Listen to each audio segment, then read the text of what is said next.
Well, hello everyone again. This is John Byrne with Poets and Quants. Welcome to our CentreCourt panel on MBA careers. We have career officials from three great schools. We have Kim Lewis-Cullen, who is from Fordham, Gabelli School of Business, Jeff McNish from the UVA's Darden School of Business, and Sharon Irwin from ASU's W.P. Carey School. Welcome all. So Thanks. Let's start with the basics. Like what does an MBA do in terms of the opportunities that it opens up for a person? Kim, you want to start? Sure. MBAs are general managers. MBAs really get a broad view of how businesses operate. And so MBAs leave school with a toolkit that enables them to pretty much step into any role in any company because they learn marketing and finance and accounting. And so really a cross-disciplinary education, you become a general manager. And that includes organizations that are not profit-seeking, right? Absolutely. Everything from nonprofits, educational institutions, of course, typical finance, marketing roles, technology also now valuing the MBA because you do learn a very broad cross-section of skills that are really applicable in many different industries. And it's also not uncommon for MBAs to move from one industry to another industry. That's true. In fact, Jeff, I would think that the majority of people who come to Darden and come to many MBA programs actually come to do a pivot, want to switch career. In some cases, they want to switch an industry, maybe a discipline, maybe a geography, maybe all three. Yeah, we kind of refer to that as the big three, and hopefully you're not doing all three. Maybe a pivot from a geography and an industry, but the biggest challenge is when you try to move in all three areas. But that's, as Kim mentioned, that's the beautiful part of the MBA. It really gives you a broad set of skills that you can leverage anywhere and really take your career to the next level. And the key element of the ability to switch, in addition to the coursework and experiential learning, is the summer internship. So, I mean, a lot of people leave their summer internships with full-time job offers. Some of them take them, some of them don't. What do you find with the people who go out on your internships? How many of them actually get full-time job offers, and how many of them take them? Well, we've tracked that number, and through a really solid economy like we've had the last 10 years or so, it's been as high as 50 to 60%. That many companies today like the summer internship is the ultimate interview, and it really gives a chance for a student to experience the work as well as get to know the company better before they make before either the student or the company make a significant investment or long-term investment in employment. That's, I think, one of the great features of the MBA is it allows you to come in, build great skills through our core curriculum. Many of us offer a core curriculum, business fundamentals, in the first year. You get to try those out at a summer internship and come back with maybe some things that you like or things that you don't like, some gaps that you may have. You try to fill those gaps in the second year, and then really take your 2-year experience both in the classroom and out to really launch a meaningful post-MBA career. Sharon, do most students enter an MBA program knowing exactly what they want to do when they graduate, or not? So John, that's one of my favorite stories to tell in my first class. There was a study years and years ago, I've been in this business for so long, that Harvard had done. And it was 70% of all MBAs will change their mind at least 2 or 3 times. I can't even remember the numbers. But I always start my first class saying, we know maybe you weren't entirely as sure as you suggested in your interview. So for sure, and I think you nailed it with the big 3, the industry, the discipline, as you called it, or function, and the geography. Those are the big ones that we're constantly helping students navigate as they come into this. I think it's an important degree, and for many of them, it'll be their terminal degree. And for the specific intention of change, whatever change is. I think the student who is actually looking to augment or stay within the same company, within the same firm, with the same firm, industry, and function, that's a rare beast in any of the years I've seen for 20 years. Yeah, that's really true. So if you don't do the triple jump, which could be tricky, in all of it, inevitability, you'll probably do one of those. Yeah. So what makes a person more successful in looking for the opportunity that they want exactly, versus those who have to settle for something that's still good, but may not be what they were intending to get? Kim, what's the difference between those people? For me, it is, in my opinion, it really is how effective and how much the student takes ownership of their own job search. And you come in and you really take advantage of the networking opportunities that we put before you. And you are really self-motivated to go out and talk to people and kind of uncover that role that you're interested in. So I say the early bird gets the worm. If you go out early and you start talking to folks and you start networking, kind of going to what Sharon was saying, very often students will come in thinking they want to do one thing. And you have conversations with people and realize, you know what, that's not really exactly what I thought it would be. And you veer and you go off, but you learn that really by networking and talking to people. So come in, take advantage of the classes, take advantage of the networking opportunities. Make job search as important as any other aspect of the experience. Yeah. Jeff, you have anything to add to that? Just that it's a great question, and the only thing I would add is that I'd encourage all the participants to have confidence in yourself and in your job search. I think that plus what Kim had shared, it really separates those who get exactly what they want and those who settle for second.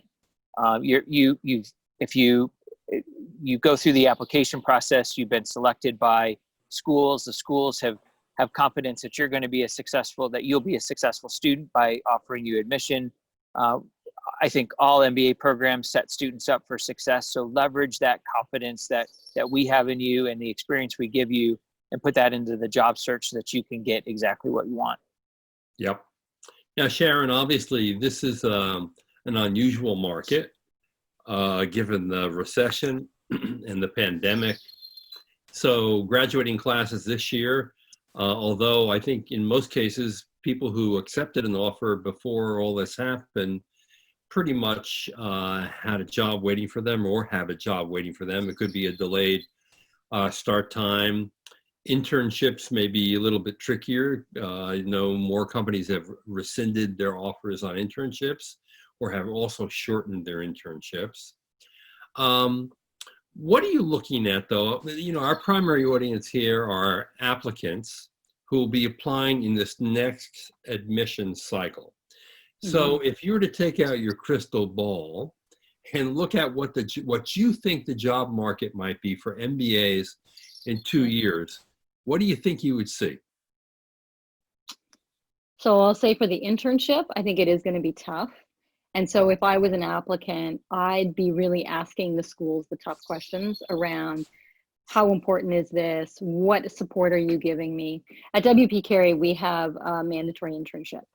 And internship, loosely defined, this year we pivoted and we've got some volunteer work, we've got some faculty projects, and we've got some really neat stuff set up that align to the students' goals, whatever they were. Was it testing a function? Was it stretching in some research capabilities or functional experiences? But I would say, you know, I think students have to, kind of picking up on your last question, John, I think students, and agree with everything Jeff and Kim said, but the idea of professional maturity, if you can come into this with that mindset of, I'm going to have a little bit of grit, I'm going to have a little bit of resilience, it may not be perfect at the end. When we talk to employers, increasingly that's what they're starting to articulate, and with the moniker professional maturity, where it's the idea that you've got perspective, you've got empathy. So while that's sort of a long protracted answer, John, it's going to be tough, I think, but I think the best way a student can set themselves up is understanding that, and everything that Kim and Jeff said, take advantage of the resources. There will never in your career be someone who believes in you more than the admissions committee. Admissions lets you in because they know you're going to be successful, but you have to trust that process and work and utilize the resources and treat it like it's a class. Optimize what's there for you, because that's what up and coming leaders do. That's what I would say 2020, so it'd be 2022, right? Yeah. So, yeah. But I think it'll be doable. It's just you have to come in with realistic expectations. Yep. Is it easier, Kim, to get jobs in certain industries as opposed to other industries, or is it all the same kind of thing?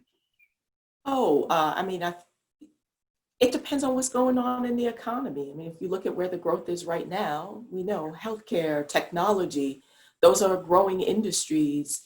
Consumer packaged goods, flat. Retail, probably not, unless you're looking at a tech retailer. Right. So no, all industries are not equal. I mean, so I think students have to be flexible. And again, the beauty of the MBA is that you can, venture into any area. You have the skill set to work pretty much in any industry. Right. And Jeff, over the last 5 years, have you seen any interesting trends in terms of what student preferences are, either on industry choice, geography, or discipline?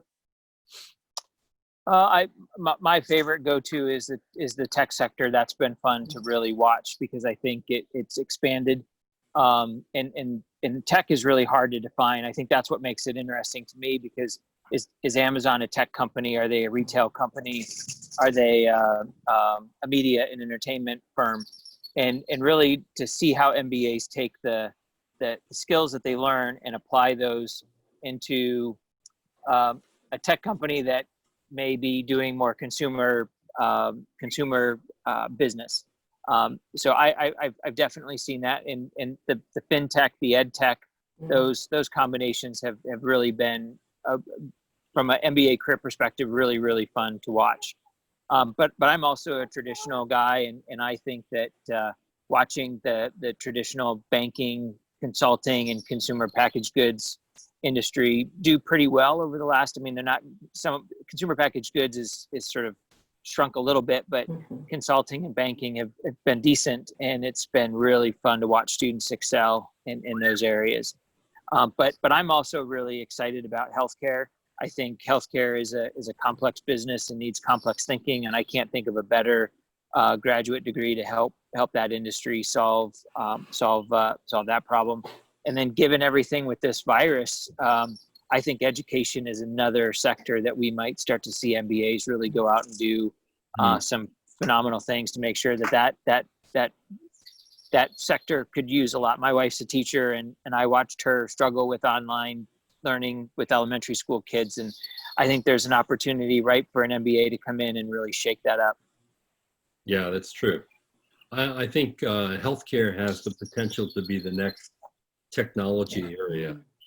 Obviously, the big three now are consulting, banking, and technology. I think healthcare could be up there rivaling technology over the next 5 years. Yep. Sharon, are there specific areas of interest or skills in the MBA program at ASU that leads to, differentiated career paths? I might be thinking of things like supply chain logistics. Are there other things like that at WP Carey where it's almost a path that might be a little bit less than traditional for most MBAs, or not? We're a boutique program, so it's small. The students know their faculty, they know their career coach really, really well. Certainly supply chain has been a big part of our piece de resistance with organizations coming, but we're increasingly seeing finance, marketing, all areas coming in, because fundamentally, I think it was Kim, you started and said, at the end of the day, a business degree is really about problem solvers. It's a generalist degree. But I think we can all agree that with what's happening in the world right now, there's going to be a ton of problems to solve. And how we've structured our program is understanding that, and then have been leveraging these deep relationships in supply chain to look at alternative functions for our students to go in. And the program is structured that way, where they get to choose their concentrations within the first few weeks of school. Right. Now, typically, recruiting starts very early at most business schools. And in fact, for many students, it's kind of a shock, right? Because they get on campus, they're involved in the core curriculum, which is the most demanding part of the experience. And lo and behold, recruiters are coming to wine and dine and give info sessions. And before you know it, they're actually beginning to recruit. Why do companies recruit so early? Kim?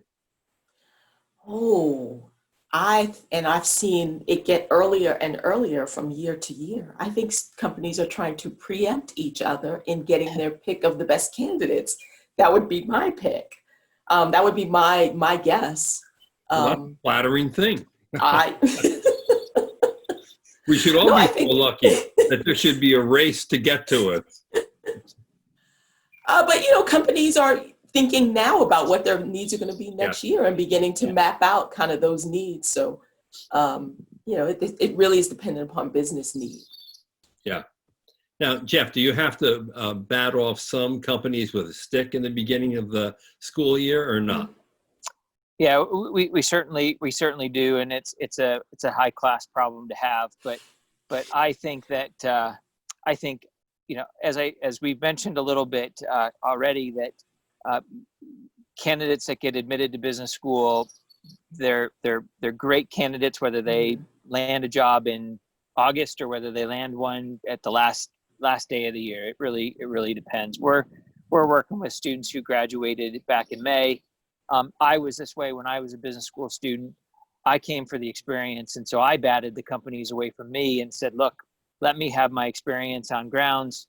Let me do runs with my faculty. Let me go to club activities. Let me go to football tailgates, and I'll worry about the career on the other side of the degree. So regardless of when you start your search, I think the MBA and all of our career centers will offer you an experience to land a phenomenal opportunity, whether it's at the beginning or at the end. Yeah, that's true. And Sharon, are there more mid-sized companies looking for MBAs these days? And are MBAs, is there any preference to like mid-staged or mid-sized companies anymore? Yeah, it's a great question, John. I think companies are always looking for good talent. So where I think what we're going to be facing and what this new class will face is where there was such a reliance on on-campus recruiting. I think the network job search and the just-in-time search are maybe more of a channel than we've maybe seen when the economy's hot. I've been in this business 20 years. I've seen a couple of big shifts, and that's typically what happens. But I think what Jeff said and Kim said earlier is if you use the resources and you take your MBA seriously and come at it with intention, you will leave here with a professional presence and an ability to tell your story in a way that's going to make you marketable. And so that was kind of a long protracted answer again. I think everybody needs an MBA, in my humble opinion, but it's the candidate's responsibility to make the firm understand how they're going to help them solve their problems. Now, Sharon, are you seeing the early visits in the fall going virtual, or are people still intending to come to campus to recruit? Yeah, we've seen some really great things, John, in terms of organizations already pivoting, getting ready. To your point earlier about coming earlier, we've seen some organizations sending in material that would have been covered in the traditional information session, looking at ways to interact and tell their story, and then we'll then do virtually, start to shorten down their short list, find the high potentials they want or think they need, and then do the interview process. Right. I know that Amazon, for example, has gone to an online assessment before as a first step. Kim, do you prepare people who might want to work for Amazon for that online assessment? Oh, absolutely. I mean, they've been doing this now for several years, so we do have a little bit of history and what they look for and kind of what that whole process is like. So typically, those students who are selected, we'll do a small one-on-one coaching. If it's a smaller group, we'll do a small group. But absolutely, we help them to prepare for those interviews and for that whole process. And I think that's one of the great benefits of a business school career office. In many cases in consulting, you have a case interview. That can be quite tricky, but you get real prep no matter what the hurdles are that you have to overcome in a chosen field. Jeff, can you talk a little bit about how you prepare, how your office prepares people for, let's say, a case interview at a consulting firm? Sure. There's really three facets to that. The first would be students will channel case interview prep through our student consulting club. So the student org will take a shot at getting students ready for that experience. Peer coaching, so that the club is doing fundamental training. Our career coaches will partner with the club to do further curriculum or coursework in case interview prep. We may use an external vendor to come in and give his or her perspective on how to do a case interview. And then the last leg to that is one-on-one coaching with one of our career coaches. And we have our consulting career coach is a former Deloitte MBA from a top business school, well-versed in case interview. So she'll do lots of one-on-one case interview prep with our students in the fall. And I think that's a pretty typical model at most business schools, is that the clubs will have a role, there'll be a formal training program, and then they'll have a career coach that steps in. Some students will go out and hire someone to coach them on the side. But I think most business schools will have a competency in that space to help students get ready for that type of interview. Right. Sharon, what role do coaches play in helping students decide what's best for them in terms of their careers and how they can best put their best foot forward in interviews and follow-ups with potential employers? Mm-hmm. We at WP Carey and the other schools that I've been at have taken on the admissions process as well. So my team actually does part of the MBA interview. And a good MBA interview, from my perspective, is that the applicant is understanding the program better. It's not a test, it's not scrutiny, it's legitimately support. We're all in the business of talent. So making sure that the right people land in your school, that's what we're here for. So it's always heartbreaking when students feel nervous or worried, as opposed to looking at this, that we're both investors in what's going to happen in this interview together. So my team starts right there, John. We are talking to the applicant. What are you thinking you want to do? What's your plan B? We go I sit at the admissions committee. We make the final decisions. And then when the student is in, they already have oftentimes relationships with the person who interviewed them. And we start working through that process the minute they hit the ground at boot camp. Now, for someone, given the fact that you have a seat at the admissions table, which not everyone has, although I know that admissions often consults with career management people in terms of goals that are expressed in the application. But what would be a red flag for you in a candidate's profile? That's a great question. There's a few, as you can imagine. I've been doing this a long time. So yeah, we all know the archetypes. I would say in someone applying right now and understanding that the world is such an uncertain place, I think highlighting some resiliency, some grit, decision-making that had empathy for others and was flexible. I think none of us know what's going to happen in the next 2 years. It's when you get candidates that are rigid and I've got to be a consultant or I've got to be this, that it doesn't, again, belie the professional maturity that I think we're all looking for in service of the candidate and the organizations that we serve. Or if I was in Teach for America or the Peace Corps and I told you I wanted a job in private equity, you might shake your head. We'd probably coach you through that it might be doable at some point, but that there's a path and a journey there, that it's not walking across the stage at graduation with that. But I think that's where being in the admissions process at the interview stage, it's an interesting process for the applicant as well. And because I think it also helps them make better decisions once the offer, or if the offer is finally extended, and or they ultimately understand why the decision was made. Right. Kim, do you also engage with the admissions committee or sit on it? I don't sit on the admissions committee, but we do work in very close partnership with them. And when students are admitted, we have a cross-functional team, admissions, the Career Development Center, and the faculty, where we do talk about kind of where we see, students' career objectives. We talk about class performance. We try to identify strengths and weaknesses. And the admissions team can share with us their thinking when they admitted that student to the program. So we do work very closely. We have a very small program also, so we do get to know students on a very personal level. Mm-hmm. Right.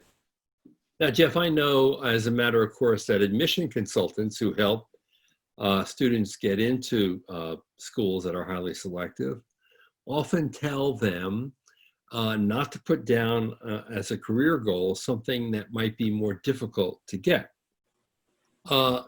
How is that treated by admissions? In other words, is it assumed that when someone says, I want to be X, that there's probably only a certain percentage chance that that's true? Well, at the admission stage, that's sometimes it's hard, especially if we haven't been involved in the process that a file is ready to be reviewed for a final decision. I guess I'm trying to think of a time where I've been involved where an applicant has sort of stretched, and I can't think of an example. But I really, when we look at where a candidate has been and where they want to go, I think most experienced admissions leaders, most experienced career leaders have known kind of the path that seems to make the most sense, and a path that may have a greater challenge or almost impossible challenge. And so when I'm involved in the admissions committee and a student wants to go from here to here, if their past journey doesn't show maybe some risk, or there's no change, we may say, look, it might be really hard for this candidate to get there. Or if the candidate has done a series of things in their background to show that they've got some grit, as Sharon said, they've got some resiliency, we may say, hey, this person has got some behaviors in the past that show they may do well with the MBA and move forward. Right. Yeah, totally. Sharon, can you share a success story or two of a current student who had, particularly interesting or compelling job search, and what that outcome was? Yeah, one of my favorite stories is one of our first-year students, actually, because I think, John, you alluded that a number of firms will hire once and make an offer twice, effectively, do the internship.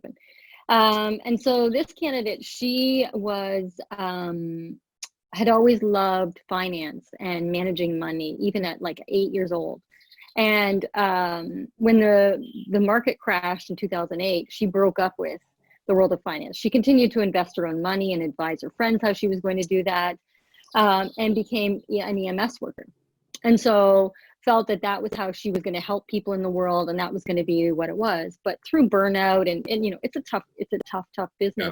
And she came back to the MBA because this, for me, demonstrates a lot of resilience and grit. And frankly, why I love working with MBAs is a certain self-reflection and maturity to say, hold on, I broke up with helping people. I broke up with finance, but my purpose in the role was really about helping people. And this love of advising people how to invest, what they want to do. So she's now pursuing and in very serious talks about wealth management with one of the organizations in the Valley. So it's a really lovely story because of her maturity. And that's what I would, implore any applicant not to be ashamed of or value the pivots you're making in your own decision making throughout your career, because again, it's maturity, it's resilience, it's grit, and it's all the things we're looking for. We're looking for what's off your resume, not what's necessarily in the resume, and how you craft the story and bring the insight of what's there to us as admissions, and then also employers who come on campus. Right. Kim, you have a favorite story? I do. I have a young woman, also very non-traditional student. If you looked at just resume, kind of spotty work history. And she came to school. I think she had, various jobs that she was using to make a living, from being a waitress, working in a call center for a startup. And she came into school saying, I want to be a consultant. And we all kind of go, oh, okay, well, that's going to really be an uphill climb. And so everything on paper said this person had a very low likelihood of getting, reaching that destination. She was so amazing to me. She took her job search so seriously. It's funny, many students I've heard often get hung up on the grades, and I want to make sure that I'm going for that 4.0. And I think she started out with that same mindset, kind of peer pressure. But about 2 months in, I would say by October, she was like, wait, I've pivoted, and job search really has to be my thing. And so every suggestion that we made, she kind of took and ran with it, from going to the diversity conferences and really networking effectively. And this was a person who was very shy. She really kind of went out on the edge as far as networking and just talking to people and connecting. And just to everyone's, to my surprise, due to her own grit, by January, she had 3 job offers. And then her final job offer was for a consulting role. So she got into one of the top consulting firms as a summer intern, a first-year student. I'm so excited to see what's gonna, hear how it went. It did become a virtual opportunity, but I can't wait to see, when she returns at the end of the summer. Yeah, good for her. What happened. That's great. Jeff, do you have a good story? Well, I think a story I was thinking about is kind of applicable to what's going on right now. As you said at the beginning, this pandemic kind of threw people for a loop, especially if they didn't have anything. But we had a first-year student. We have a first-year student who had locked up his summer internship, was ready to go, was excited about it. And unfortunately, it was withdrawn very early on in the process in mid-March. And this guy started working with us again. And within a couple of days, he landed an internship at a company that he had turned down. So he went back to a firm, and they extended him an offer to summer. And 3 days later, that company pulled their internship. And so this guy lost 2 internships within a matter of a couple of weeks. But through his own grit is a good word. I love it. And his talent, he very quickly landed a 3rd summer internship and is well on his way there. And that's part of the sign of the times. I think we're all in uncertain territory. And when handed something, make the best of it, and keep going. Be resilient, as we've said. These are things that are very true in the environment today, and we're really excited to see what this student does, because I think he's going to have an incredible story to tell if he decides to re-recruit in the fall. Right. Yeah, that's great. Now, this is, and Sharon, you alluded to this earlier on. This next year could be, a challenging one for many, depending on how long the recession lasts. For someone entering an MBA program in the fall, internships are more likely to be affected than full-time job offers, when you would assume the economy should be recovered in 2 years. Is there a strategy that an incoming applicant should adopt to at least swing the odds in their favor for both landing the internship they want and ultimately setting themselves up for the full-time job offer that they want, given the situation of the recession today? Yeah, I think in a booming market, it's a clear line, right? I want consulting. I'm going to do a consulting internship. I'm going to get the role. And to your point, John, a lot of the firms have pumped the brakes a bit and said, let's hold off on whatever the industry, let's hold off on the internship, but stay committed to the full-time offers because we're going to need to build our talent pipeline. I think recognizing where the firms are coming in, the students, if I was sitting in the chair of an applicant and someone coming in this year, I'd say, make sure you understand the business of business. Try and be thoughtful, and you don't have to have the answer. You really don't. But try and give some intention and consideration to what are the kinds of problems you want to solve. Because there's going to be a ton of them at the other side of this thing. And that'll help lead to some insight on more of an ish statement. So consulting, why consulting? Kim, I'm picking up on your example. Why do you want consulting? Well, it's because I like solving problems, working with bright people, having my thinking challenged, doing good by the client. Getting that level of insight is going to help you look more broadly at the options versus coming in with a rigid, I've got to be consultants, or I've got to be CPG, or I've got to be in PE. It's a more holistic, purpose-driven, and I think it'll make you a better candidate through the process as well, because you've given some thought to where you want to be and why you want to be with a great deal of depth that to the theme I'm hearing today is that goes beyond just what's on your resume. Right. That's a good idea. One other thing that I was thinking of is start networking early. Once you're in an MBA program, a window opens, and that window that opens allows you to speak to pretty much anybody, particularly those who've graduated from the same school. And so if I'm going to enter an MBA program where I might be concerned about landing the ideal internship in the summer, wouldn't it be a good idea for me, after I've said yes to you and put down my deposit, Kim, to start looking at alums and asking them for 15 minutes on the phone and saying, hey, I'm about to enter the MBA program that you graduated from. What's your advice on how to take best advantage of it? How do I get myself really started well? And what should I be thinking about in terms of landing that internship, given the fact that we're entering a recession? Is that a good idea? It's a great idea. As a matter of fact, at Gabelli, we have our students, actually our incoming students, are required to complete some pre-program assignments. So before they even show up on campus and begin formal orientation, we give them a bunch of things that they need to complete before. And one of those things is 3 informational interviews. So you've said that you want to be. You put them out there right in the market right away. We put them right out there. That is one of the things. So we ask them to read the 2-hour job search and take that methodology and go out and do 3 informational interviews. Use the format, from that wonderful book, and send out some notes requesting informational meetings to Fordham alumni who you can find on LinkedIn. And just reach out and tell them you're starting school in September.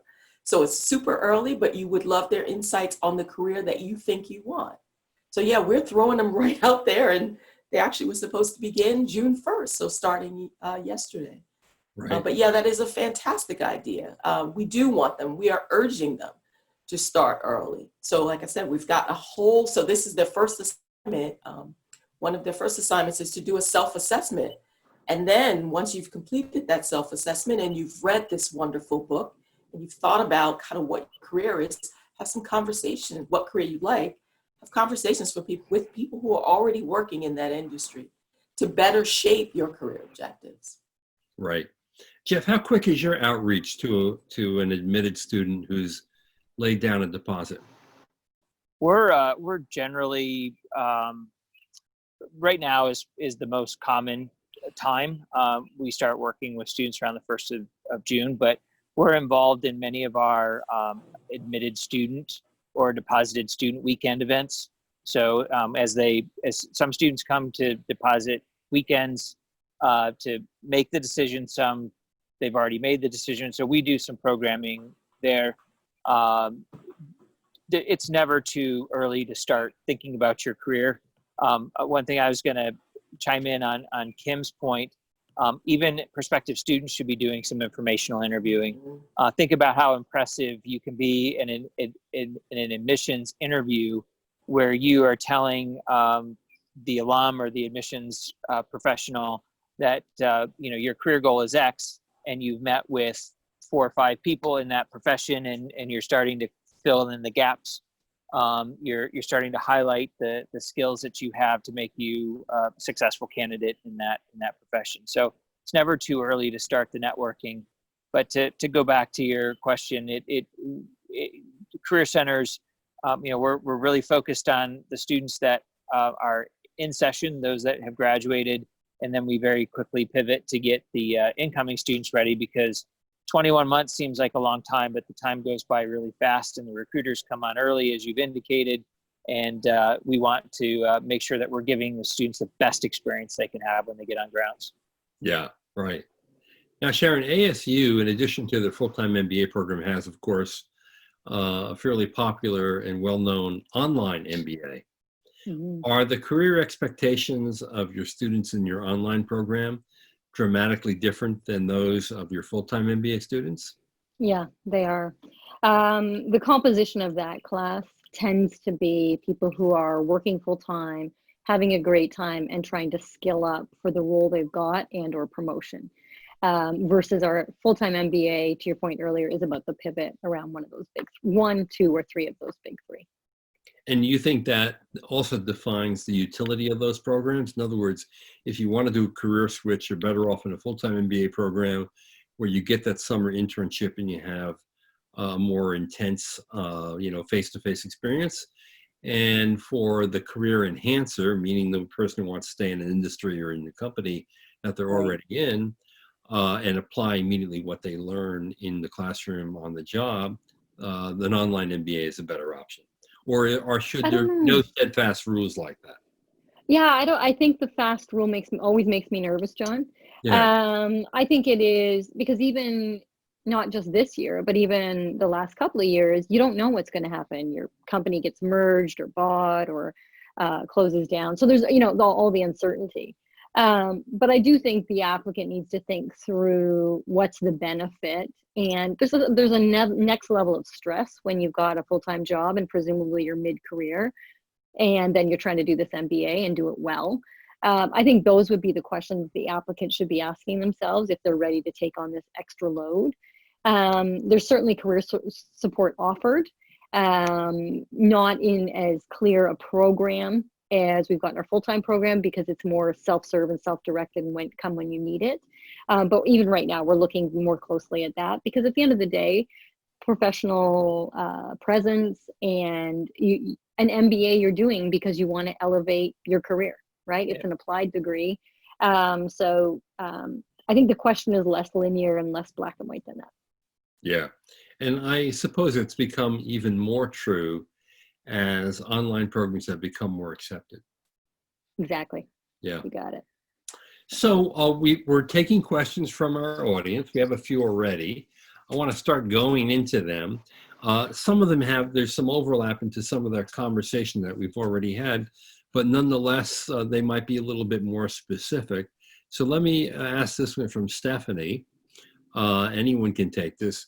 How important is it to identify in your application the specific industry and function you're aiming for post-MBA? Or can you be honest and say, you're certain in the industry, but maybe not the function or the discipline? Kim? Be honest in your application. Tell us what you're thinking. Be honest. Be perfectly honest. It's okay to not be 100% decided on what you want to do.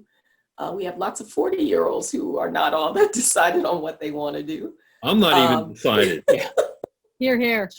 So, there's absolutely no point in not being honest. I mean, the beauty of the MBA, again, is you're a general manager. You can pivot and you can do many different things with the training that you'll get in an MBA program. Yeah, I think that's absolutely right. And I think, a lot of people think they have to create a persona to apply. Right. And part of that persona is how they intend to use the MBA Um, the answer to how to use the MBA is to open up more opportunities for you to gain a more meaningful and fulfilling career, to meet interesting people and friends that will endure over a lifetime, to gain the kinds of skills that give you a greater self-confidence. That's the answer, not I want to work for Blackrock in private equity. Absolutely true. So here's a question. How has the COVID-19 situation affected recruitment in terms of what you're going to see in statistics on offers at graduation and 3 months later? Are we going to see a drop this year? And do you see recruiters holding back on recruitment? Jeff? My instinct tells me that we'll see a drop compared to last year. I think last year and the year before were pretty clear records. One thing that we're seeing though is salaries might be a little higher from those Really? that had offers at graduation. So that's early data that we're seeing. I do agree with Sharon that I think summer internship next year might be tough. But we're going to be in touch with our students over the summer to really see what they're hearing from their companies. We're talking with companies all summer long, and so far the information that we're receiving is that this is a blip, and we could see some records out there in the future. Yeah, I mean, I think that context is really helpful, because the truth is that ever since 2010, the MBA stats have been incredibly good. They have been at historic highs in many cases. So it only stands to reason that if you have just a few people who, rescind an offer or who didn't get an early offer that they accepted, and they're recruiting particularly outside the mainstream, and they're doing one-on-one searches, that those searches may take a little bit longer to yield a result. And the way schools report statistics at graduation in terms of offers and 3 months later, it's very easy then, and the numbers are so small that only 2, 3, 4, or 5 people who may have an extended job search can affect the number. So I think that's pretty certain that you're going to see numbers that aren't like the historic highs we've seen in the last 2, 3, 5 years. Yep. I'm surprised that you'd say, though, that in some cases we'll see some uptick in starting pay, but I think that's a function largely of people who probably came back from a summer internship. In August, they had their offer. They Yep. accepted their offer. There might have even been an inducement to accept it early. And so, and those obviously are the mainstream recruiters in consulting, where the competition among the consulting firms to get the best talent and investment banks is pretty darn high. Yeah. And those numbers have gone way up in the last 5 years from consulting and investment banking. Yep. Yeah, right? Yeah.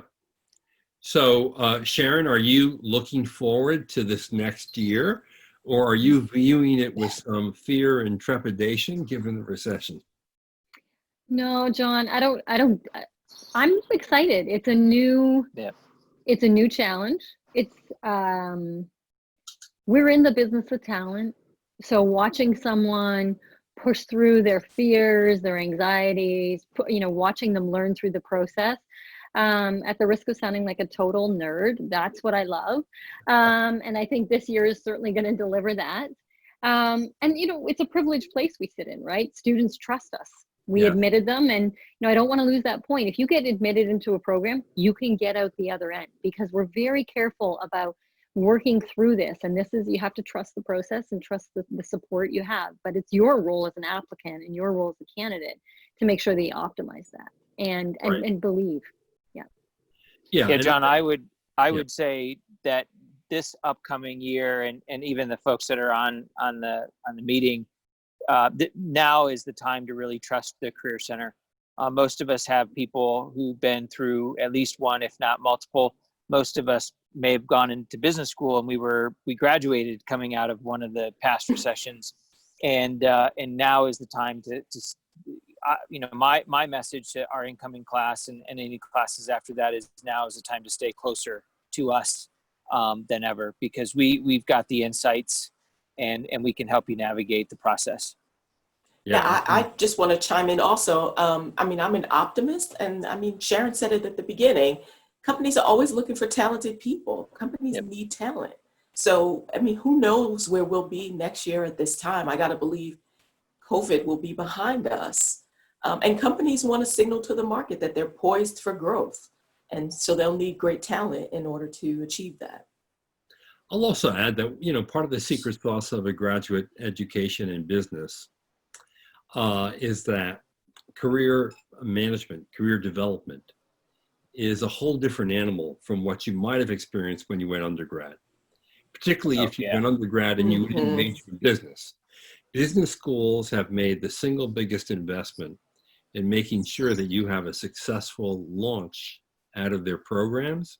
There is no other college, no other school that invests more money, more time, more effort in making sure that their MBA graduates connect with the job market than a business school. And so a lot of people may come into this thinking, oh, well, when I graduated from undergrad and I went to the university-wide career management office, I got hardly any help. I could hardly get anyone's attention. That ain't how it is in a really good business school. I'm sure because it's an affinity, right? We want people to leave here as a continuation of what happens at admissions. It's part of the affinity, and this is a part of you. You will always have this MBA on your resume. You will always be part of this family. And so we want to make sure you're successful. It's heartbreaking when, to your point, John, people say, well, undergrad, they were no help, so they wouldn't be helped now. This is an unprecedented point in your career where you will never have this kind of support again. Yeah, that's really true. And I also think, you teach skills that are lifelong skills. We were talking a little bit earlier, when Kim mentioned how important it may be to start your network even before you hit campus. Those networking skills, which many people find very awkward, right? To approach a complete stranger and to start up a conversation and do it in a way that doesn't feel incredibly nerdy or odd. And now you get to do it on Zoom. You can take your entire life. Because God knows you'll be looking for jobs for a number of time. I mean, if the statistics and the research are right, people are going to have different careers, different employers, more so in the future than ever before. And so learning those skills now and taking them throughout your life is going to be super helpful to you. All right. Hey, it's been a pleasure. Thank you so much for sharing your time. Thank you. I hope you enjoyed it as much as I did. It was a real pleasure to meet you, Sharon, and you, Kim, and to see you again, Jeff, even in the wilderness of wherever you are. We like green background. There you go. Yeah. They're really lovely. And for everyone out there, I'll let you know that you can speak to Sharon, Jeff, or Kim directly in a chat room if you'd like, and ask whatever kinds of questions you want. Meantime, thanks for joining us. This is John Byrne with Poets and Quants. Bye. Bye. Thank you.